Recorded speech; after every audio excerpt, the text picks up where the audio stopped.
Letter 3. My dear Wormwood, I am very pleased by what you tell me about this man's relations with his mother.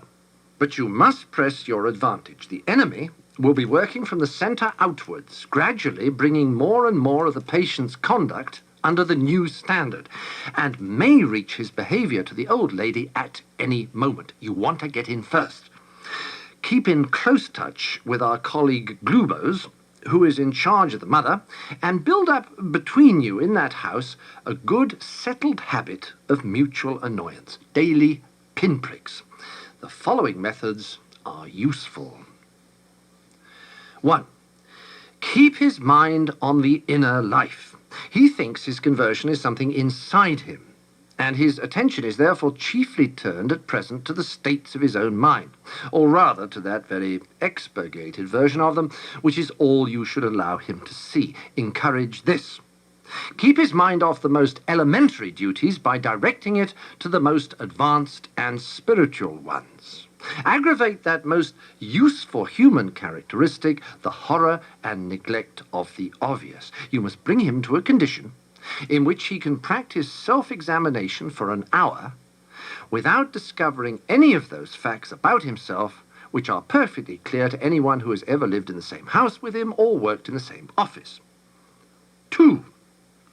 It is no doubt impossible to prevent his praying for his mother, but we have means of rendering the prayers innocuous. Make sure that they are always very spiritual, that he is always concerned with the state of her soul and never with her rheumatism. 2 advantages will follow. In the first place, his attention will be kept on what he regards as her sins, by which, with a little guidance from you, he can be induced to mean any of her actions which are inconvenient or irritating to himself. Thus you can keep rubbing the wounds of the day a little sorer, even while he is on his knees. The operation is not at all difficult, and you will find it very entertaining. In the second place, since his ideas about her soul will be very crude and often erroneous, he will, in some degree, be praying for an imaginary person. And it will be your task to make that imaginary person daily less and less like the real mother, the sharp-tongued old lady at the breakfast table. In time, you may get the cleavage so wide that no thought or feeling from his prayers for the imagined mother will ever flow over into his treatment of the real one. I have had patients of my own so well in hand that they could be turned at a moment's notice from impassioned prayer for a wife's or son's soul to beating or insulting the real wife or son without a qualm. 3.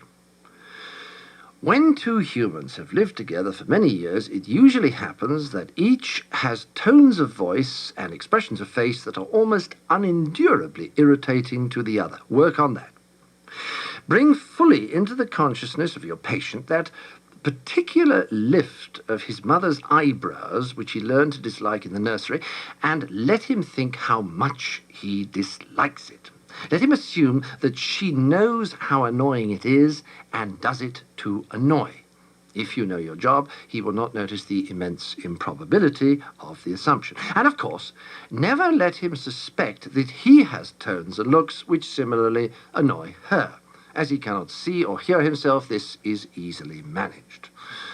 And 4, in civilized life, domestic hatred usually expresses itself by saying things which would appear quite harmless on paper. The words are not offensive, but in such a voice or at such a moment that they are not far short of a blow in the face.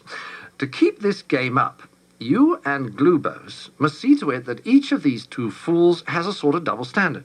Your patient must demand that all his own utterances are to be taken at their face value and judged simply on the actual words, while at the same time judging all his mother's utterances with the fullest and most oversensitive interpretation of the tone and the context and the suspected intention. She must be encouraged to do the same to him. Hence, from every quarrel, they can both go away convinced, or very nearly convinced, that they are quite innocent. You know the kind of thing.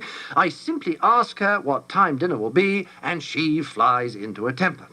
Once this habit is well established, you have the delightful situation of a human saying things with the express purpose of offending, and yet having a grievance when offence is taken. Finally, tell me something about the old lady's religious position. Is she at all jealous of the new factor in her son's life, at all piqued that he should have learned from others, and so late, what she considers she gave him such a good opportunity of learning in childhood? Does she feel he is making a great deal of fuss about it, or that he's getting in on very easy terms? Remember the elder brother in the enemy's story. Your affectionate uncle, Screwtape.